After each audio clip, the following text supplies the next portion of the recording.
क्या हो अगर खुद भगवान बालाजी भी एक भक्त के रूठने से बेचैन हो जाएं और उसे मनाने के लिए खुद उसके घर पहुंच जाएं।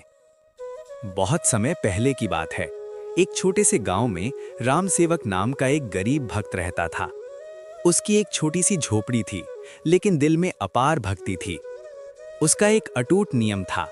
वो रोज सुबह उठकर ताजे फूलों की माला बनाता और उसे लेकर मंदिर जाता, जहां भगवान बालाजी को अपने हाथों से माला पहनाता।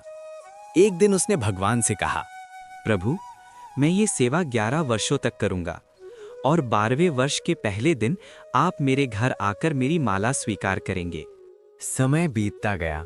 गर्मी, सर्दी, बारिश कुछ भी राम सेवक को रोक नहीं पाया। देखते ही देखते 11 साल पूरे हो गए। आखिरी दिन उसने मंदिर में माला पहनाते हुए कहा, प्रभु, कल मैं नहीं आऊंगा, आपको मेरे घर आना होगा। अगले दिन राम सेवक ने अपनी झोंपड़ी को फूलों से सजाया, अपने सामर्थ्य से बढ़कर तरह तरह के पकवान बनाए और दरवाजे पर बैठकर प्रभु का इंतजार करने लगा। दोपहर बीत गई, शाम ढल गई, रात गहरी हो गई, लेकिन कोई नहीं आया। राम सेवक की आंखों में आंसू आ गए। 11 साल सेवा की, कभी कुछ नहीं मांगा, आज पहली बार बुलाया और आप नहीं आए। गुस्से और दुख में उसने सब कुछ समेटा, झोपड़ी को बंद किया और गांव छोड़कर निकल पड़ा। रास्ते में एक छोटा सा बालक दौड़ता हुआ आया।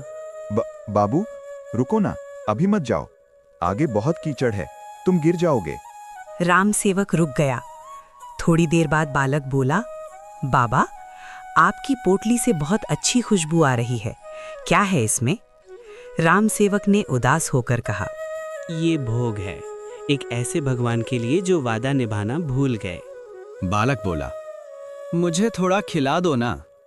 राम सेवक ने कहा, मेरे हाथ गंदे हैं। बालक मुस्कुराया, तो अपने हाथों से खिला दो। राम सेवक उसे प्यार से खिलाने लगा। तभी उसने देखा बालक की आंखों से आंसू बह रहे हैं। राम सेवक ने पूछा, तू रो क्यों रहा है? बालक बोला, आज आपने मुझे माला नहीं पहनाई। राम सेवक चौंक गया। अचानक वही बालक दिव्य प्रकाश में बदल गया और सामने प्रकट हुए स्वयं भगवान बालाजी। राम सेवक, मैं तुम्हारे घर आया था, लेकिन तुम मुझे पहचान नहीं पाए। तुम्हारी हर माला मेरे लिए गले लगाने जैसी थी। आज तुम रूठ गए, इसलिए मुझे खुद आना पड़ा। राम सेवक की आंखों से आंसू बहने लगे। वो तुरंत झुक गया। प्रभु, मुझे माफ कर दीजिए,